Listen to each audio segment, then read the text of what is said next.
जय सीताराम।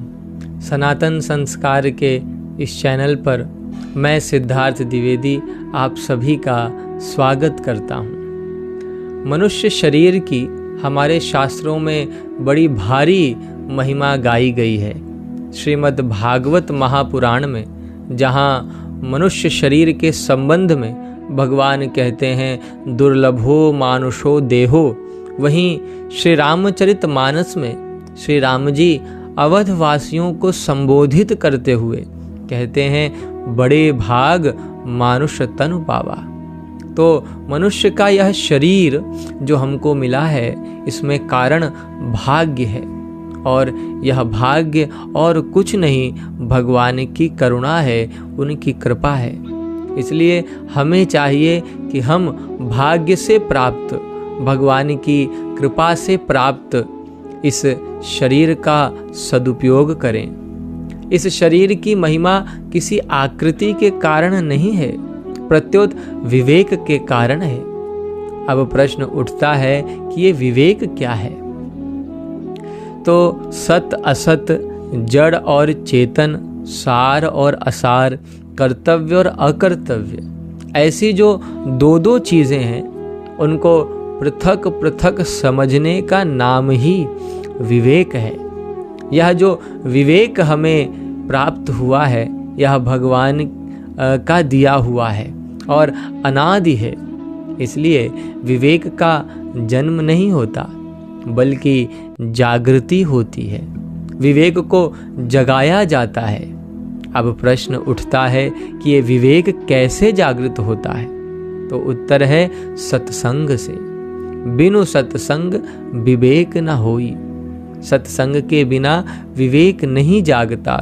विवेक को जागृत करने के लिए ही वास्तव में सत्संग है। सत्संग की महिमा विवेक को जगाने में ही है।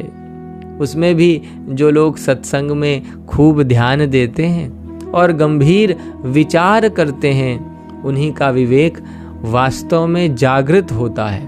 साधारण ध्यान देने से कुछ नहीं होता। विवेक तभी जागता है जब हम विशेष ध्यान देते हैं। तो हमें चाहिए कि हम पहले अपने उस विवेक को जागृत करें, उसे महत्व दें और जड़ तथा चेतन के विभाग को अच्छे से समझ लें। यानी ये शरीर अनित्य है, नष्ट होने वाला है, लेकिन मैं स्वयं प्रभु का अंश हूँ, इसलिए मैं नित्य हूँ। ईश्वर अंश, जीव अविनाशी। प्यारे साथियों, मन बुद्धि आदि चेतन में दिखाई देते हैं, दिखते हैं, किंतु ये चेतन है नहीं, ये जड़ हैं। ये चेतन के प्रकाश से प्रकाशित होते हैं। हम स्वयं शरीर, इंद्रियां, मन, बुद्धि आदि को जानने वाले हैं। इंद्रियों के दो विभाग हैं, कर्मेंद्रियां और ज्ञानेंद्रियां। जब कर्मेंद्रियों की बात करते हैं तो ये कर्मेंद्रियां तो सर्वथा जड़ होती हैं, और ज्ञानेंद्रियों में चेतन का आभास होता है। उस चेतन के आभास के कारण ही ये ज्ञानेंद्रियां कहलाती हैं। इन्हीं ज्ञानेंद्रियों द्वारा चेतन विषयों का सेवन करता है। श्रोत्रम चक्षुः स्पर्शनम च रसनम घ्राणमेव च अधिष्ठाय मनश्चायम विषयानुप सेवते। ज्ञानेंद्रियों और अंतःकरण में जो ज्ञान दिखता है, वह ज्ञान इंद्रियों का, अंतःकरण का नहीं है, अपितु चेतन के द्वारा आया हुआ है।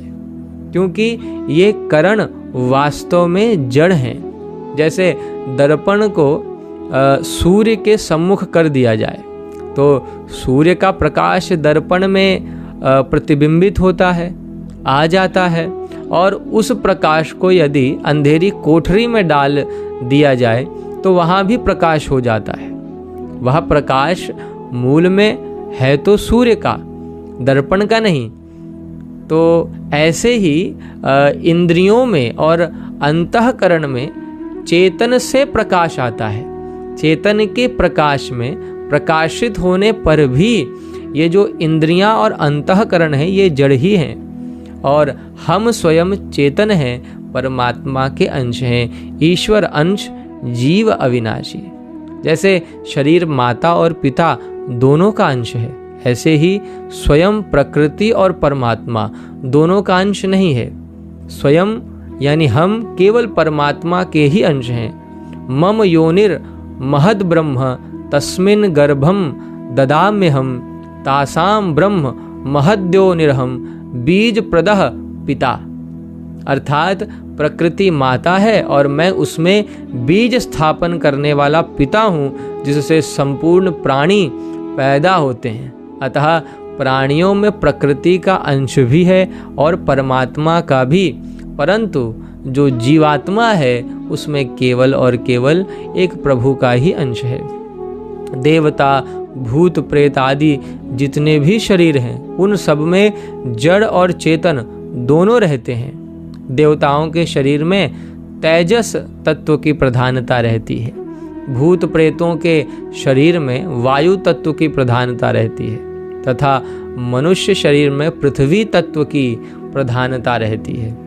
भिन्न भिन्न शरीरों में भिन्न भिन्न तत्वों की प्रधानता रहती है। यद्यपि सभी शरीरों में मुख्यता चेतन की ही है, पर शरीर में मैं और मेरेपन का भाव करके ये चेतन उसी को मुख्य मान लेता है।